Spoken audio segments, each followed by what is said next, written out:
ನಿಮ್ಮ ಮನೆಯಿಂದ ಬಡತನ ಓಡಿಸಲು 10 ಸರಳ ಉಪಾಯಗಳು. ಬಡತನ ಒಂದು ಶಾಪ.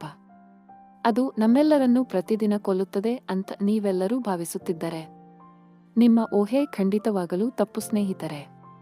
ನಮ್ಮ ಮನೆಯಲ್ಲಿನ ಬಡತನವನ್ನು ಓಡಿಸಲು ನಮ್ಮ ಬಳಿಯೇ ಉತ್ತಮ ಪರಿಹಾರಗಳು ಇರುತ್ತವೆ. ಹಾಗಾದ್ರೆ ಬನ್ನಿ ಈ ವಿಡಿಯೋದ ಮೂಲಕ ನಿಮ್ಮ ಮನೆಯಲ್ಲಿರುವ ಬಡತನವನ್ನು ಓಡಿಸಲು 10 ಸರಳ ಉಪಾಯಗಳನ್ನು ತಿಳಿದುಕೊಳ್ಳೋಣ. 1.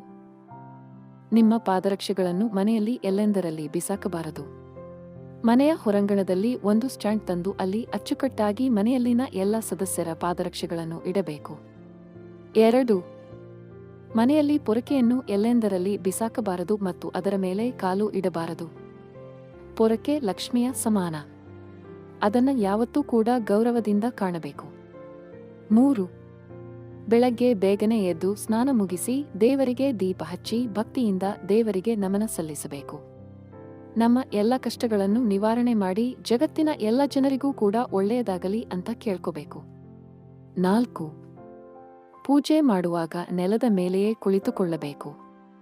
ನೆಲದ ಮೇಲೆ ಯಾವುದೇ ಹಾಸಿಗೆಯನ್ನು ಹಾಸದೆ ಬರೀ ನೆಲದ ಮೇಲೆ ಕುಳಿತುಕೊಂಡು ದೇವರ ಧ್ಯಾನ ಮಾಡಿ ಭಕ್ತಿಯಿಂದ ಪೂಜೆ ಸಲ್ಲಿಸಬೇಕು.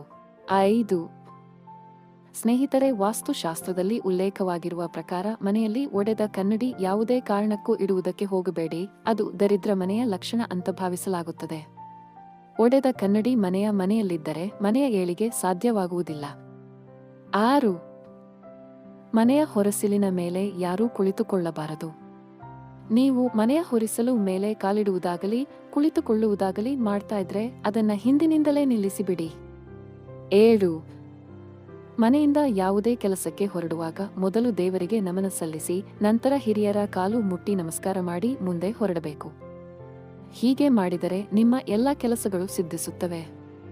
8. ಮನೆಯ ಹೊರಗಡೆ ಎಲ್ಲೆಂದರಲ್ಲಿ ಮೂತ್ರ ವಿಸರ್ಜನೆ ಮಾಡಬಾರದು. ಹೀಗೆ ನೀವು ಮಾಡಿದರೆ ನಿಮ್ಮ ಮನೆಯ ಏಳಿಗೆ ಸಾಧ್ಯವಾಗುವುದಿಲ್ಲ. 9. ಮನೆಯಲ್ಲಿ ಹೊತ್ತಿಲ್ಲದ ಹೊತ್ತಿನಲ್ಲಿ ಸಂಭೋಗ ಮಾಡಬಾರದು. ಬೆಳಗಿನ ಸಮಯದಲ್ಲಂತೂ ಸಂಭೋಗ ಕ್ರಿಯೆಯಲ್ಲಿ ಭಾಗಿಯಾಗಲೇಬಾರದು. ಇದು ನಿಮ್ಮ ಮನೆಗೆ ಅದೃಷ್ಟ ತರುವುದಲ್ಲ. 10. ಮನೆಯ ಹೆಂಗಸರು ಪ್ರತಿದಿನ ಬೆಳಿಗ್ಗೆ ಸ್ನಾನ ಮಾಡಿದ ತಕ್ಷಣವೇ ಮನೆಯ ಹೊಸ್ತಿಲನ್ನು ಅರಿಶಿನ ಕುಂಕುಮ ಹಚ್ಚಿ ಪೂಜೆ ಸಲ್ಲಿಸಬೇಕು. 11. ಮನೆಯನ್ನು ಪ್ರತಿ 15 ದಿನಗಳಿಗೊಮ್ಮೆ ಸ್ವಚ್ಛ ಮಾಡುವುದನ್ನು ರೂಢಿಸಿಕೊಡಿ. ಇದರಿಂದ ನಿಮ್ಮ ಮನೆಯಲ್ಲಿ ಮತ್ತು ಮನಸ್ಸಿನಲ್ಲಿ ಶಾಂತಿ ನೆಲೆಸುತ್ತದೆ. 12.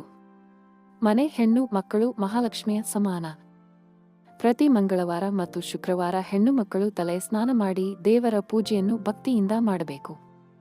ಸ್ನೇಹಿತರೆ, ನಾವು ಹೇಳಿರುವ ಸರಳ ಉಪಾಯಗಳನ್ನು ನೀವು ಪಾಲಿಸಿದರೆ ನಿಮ್ಮ ಮನೆಯಲ್ಲಿನ ಬಡತನ ನಿರ್ಮೂಲನೆ ಆಗುವುದಂತೂ ಸತ್ಯ. ವಿಡಿಯೋ ಇಷ್ಟ ಆಗಿದ್ರೆ ದಯವಿಟ್ಟು ವಿಡಿಯೋನ ಲೈಕ್ ಮಾಡಿ ಹಾಗೂ ಚಾನಲ್ ಅನ್ನು ಸಬ್ಸ್ಕ್ರೈಬ್ ಮಾಡಿ.